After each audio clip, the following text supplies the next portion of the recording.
Pirms gada cilvēkiem galvas jauca sociālajos tīklos izplatītās ziņas, ka Latvijā it kā varētu aizliegt malkas apkuri. Tikmēr Skotijā pērn patiešām tika aizliegta malkas apkuri jaunbūvēs un renovētajās ēkās. Tiesa pēc pāris mēnešiem sabiedrības spiediena rezultātā valdībai nācās šo aizliegumu atcelt. Aizliegums patiešām šķiet nereāls. Bet kā būs nākotnē? Sakiet, kāda jums pašam ir apkurs sistēma? Jā, man pašam ir gāzes apkurs sistēma. Kāpēc jūs tādu izvēlējaties un vai rēķinaties, ka no tās būs jāatsakās? Mana cerība, ka ilgtermiņā mums būs pieejama sintētiskā gāze, kur mēs ražosim no atjaunojumiem energoresursiem šajās gāzes sistēmās, jo mums tā infrastruktūra ir. Tur ir cita iemesli, tīri praktiski, bet galvenais, ka tajā vietā bija pieejama gāze un kāda cita, apkurs veida izmantošana būtu stipri sarežģītāka. Bet tagad jūs domājat par nākotni, kā turpināsiet izmantot gāzi? Kā es turpināšu izmantot, cerot, kad kādā brīdī tad mums būs šī sintētiskā, zaļāka gāze, pieejama. Jā, tagad par koksni parunāsim. Pirms 2 gadiem Eiropas Savienībā tika panākts šis kompromiss, ka koksnes dedzināšana, tātad dedzināmā koksne ir atzīta par zaļo kurināmo, jeb šo te atjaunīgo energoresursu. Sakiet, bet kā jūs kopumā skatāties, cik tas ir ilgspējīgi sadedzināt šo vērtīgo materiālu? Ja mēs runājam par ilgspējību, tur ir tādi 2 svarīgi aspekti, protams. Pirmais, ilgspējīgs ir tas, kas atjaunojās, respektīvi, ja mēs ļaujam koksnei kā tādai atjaunoties, tad, protams, tas ir ilgspējīgs.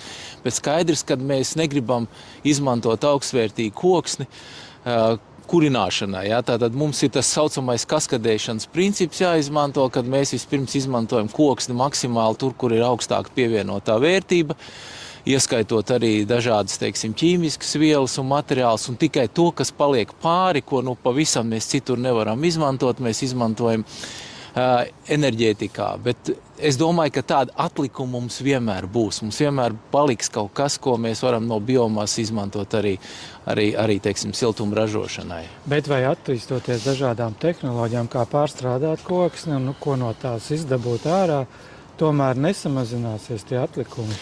Jā, iespējams, ka samazināsies. Bet... Tad, šobrīd Latvijas, ja skatāmies uz siltumapgādes sistēmu, tad pamatā balstās, lielā mērā balstās uz koksni, uz šķeldu. Tad kāda perspektīva jūs tam redzat? Jā, perspektīva būs tāda. Pirmkārt, viens ceļš būs tas, kad attīstīsies tehnoloģijas un vairāk mēs izmantosim iekārtas, kur var siltumu ražot no tā saucamās sliktās kvalitātes šķeldu vai no atlikumiem tiešām, kas paliek pāri. Un otra lieta, kad daudz vietas siltuma ražošanai mēs sāksim izmantot siltuma sūkņus visdrīzāk. Un tas notiks, ja mums palielināsies vēja parku jaudas, tad arī saules paneļi dos savu ieguldījumu, respektīvi mums būs pieejama elektroenerģija no šiem atjaunojumiem energoresursiem, kurus mēs atkal varēsim izmantot siltuma ražošanā. Tad mūsu iešana prom no malkas, no koksnes kurināmā ir saistīta ar to, kā attīstīsies citi alternatīvi enerģijas veidi. Precīzi. To jūs vai pasakiet?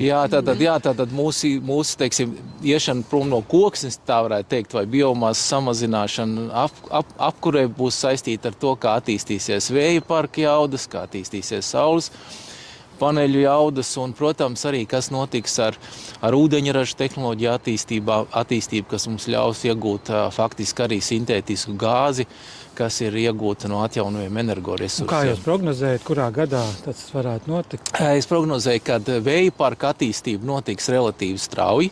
Mēs jau redzam, ka saules paneļi attīstās ļoti strauji, straujāk nekā mēs sagaidījām. Attiecībā uz šo te sintētisko gāzi, ūdeņraža tehnoloģijām, tas būs ilgākā termiņā, bet es domāju, ka uz 2050. gadu mums jau vajadzētu būt diezgan plašai šai tehnoloģiju lietojumam. Tas tā skaitā modulārā kodolspēka?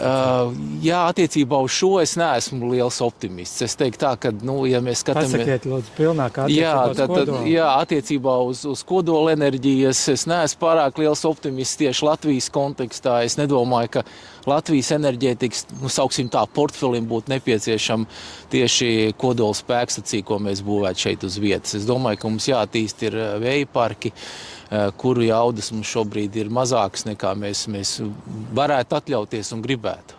Malkas kurināšana, piemēram, kamīnos vai ugunskura kurināšana Jāņos mums vienmēr paliks kā tradīcija, jā, tā kā arī krāsnes, protams, arī un šie kamīni kļūst arvien labāk un efektīvāk. Es domāju, ka ar laiku arī viņi neizdalīs tik daudz cietās daļiņas, kā viņi varbūt izdala šodien, un kas varbūt ir problēma, jā, teiksim, no vidas viedokļa raugoties. Bet vienmēr cilvēkiem patīk skatīties ugunī, tā kā vienmēr paliks kaut kāda daļa no malkas, ko mēs izmantosim.